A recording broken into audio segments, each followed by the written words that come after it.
Hello friend, માતા રાણી food ચેનલમાં તમારું સ્વાગત છે. તો આજે આપણે બનાવવાનો છે એકદમ મસ્ત મજાના મમરાના વડા. તો એકદમ આસાનીથી અને બાળકોને નાસ્તામાં આપો તો ખુશ થઈ જાય એવા આપણે આજે બનાવવાના છીએ મમરાના વડા. તો તમે વિડીયો જરૂરથી જોજો અને જો તમને પસંદ આવે તો લાઈક જરૂરથી કરજો. ખૂબ જ ઓછા ટાઈમમાં તમે સવારમાં પણ બાળકોને લંચ બોક્સમાં બનાવીને આપી શકો એવો નાસ્તો છે. તો એના માટે વિડીયો જરૂરથી જોજો. તો આપણે એના માટે અહીંયા સૌપ્રથમ લઈ લઈશું મમરા. તો મેં અહીંયા એક કટોરીમાં લઈ લીધા છે મમરાની 2 નાની કટોરી જેટલા અંદર નાખી દીધા છે. હવે આપણે એની અંદર પાણી નાખીને મમરાને પલાળી લેવાના છે. તો અહીંયા મેં 1 ગ્લાસ જેટલું એની અંદર પાણી નાખી દીધું છે અને મમરાને આપણે બરાબર આ રીતના પલાળી લઈશું.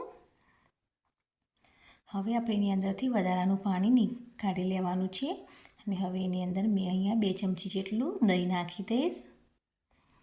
દહીં નાખીને આપણે મમરાને બરાબર મિક્સ કરી લેવાના છે. ચમચીથી આપણે બરાબર એને મિક્સ કરી લઈશું.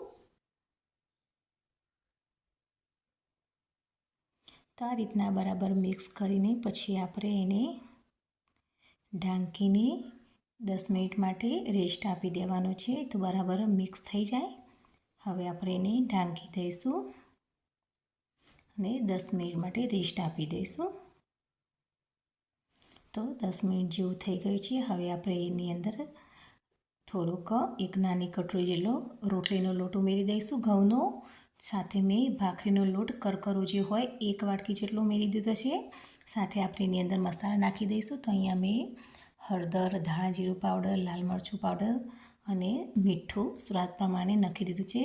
સાથે તલ નાખ્યા છે સફેદ અને વરિયાળી પણ નાખી દીધી છે. સાથે મીઠાશ માટે આપણે ખાંડ નાખી દઈશું. એકદમ સરસ એવો ખાટો મીઠો એનો ટેસ્ટ આવશે એટલે ખાંડ પણ જરૂરથી ઉમેરવી. સાથે મેં લીલા ધાણા અને તેલ નાખી દીધું છે કારણ કે ઠંડો થાય તો પણ આ નાસ્તો એકદમ સોફ્ટ રહે એના માટે અહીંયા આપણે તેલ પણ ઉમેરી દીધું છે. હવે આપણે બધું બરાબર મિક્સ કરી લઈશું અને એનો લોટ બાંધી દઈશું. તો આ રીતના આપણે મસરીને એનો લોટ બાંધી દેવાનો છે. મેં વાસણ મોટું લીધું છે કારણ કે નાનો પડતો તો બાઉલ. તો એની અંદર આપણે થોડુંક પાણીની જરૂર પડે તો આપણે થોડુંક ઉમેરતા જઈશું. 1 જરાક જ પાણીની જરૂર પડશે અને આ રીતે આપણે બરાબર મસરીને લોટ બાંધી દઈશું. તો લોટ આપણો સરસ એવો બંધાઈને તૈયાર થઈ ગયો છે. હવે આપણે આ રીતના એના વડા બનાવી લઈશું. તો અહીંયા મેં હાથમાં થોડુંક પાણી લગાવી દીધું છે અને આ રીતના મેં એના વડા બનાવીને ઉપરથી આપણે પાણીવાળી આંગળી કરીને તલને ચીપકાવી લઈશું જેથી કરીને તળીએ એ વખતે તલ નીકળી ના જાય. તો આપણે થોડાક પાણીવાળી આંગળી કરીને તલને આ રીતના ચીપકાવી લેવાના છે. તો એકદમ સરસ આપણે બધા જ વડા આ રીતના બનાવી લઈશું અને તેલ પણ આપણું ગરમ થઈ ગયું છે. તો સાથે આપણે તળી લેવાના છે. તો અહીંયા આપણે તેલને વધારે ગરમ નથી થવા દેવાનું અને ગેસની ફ્લેમ ધીમી રાખીને જ વડાને તળવાના છે.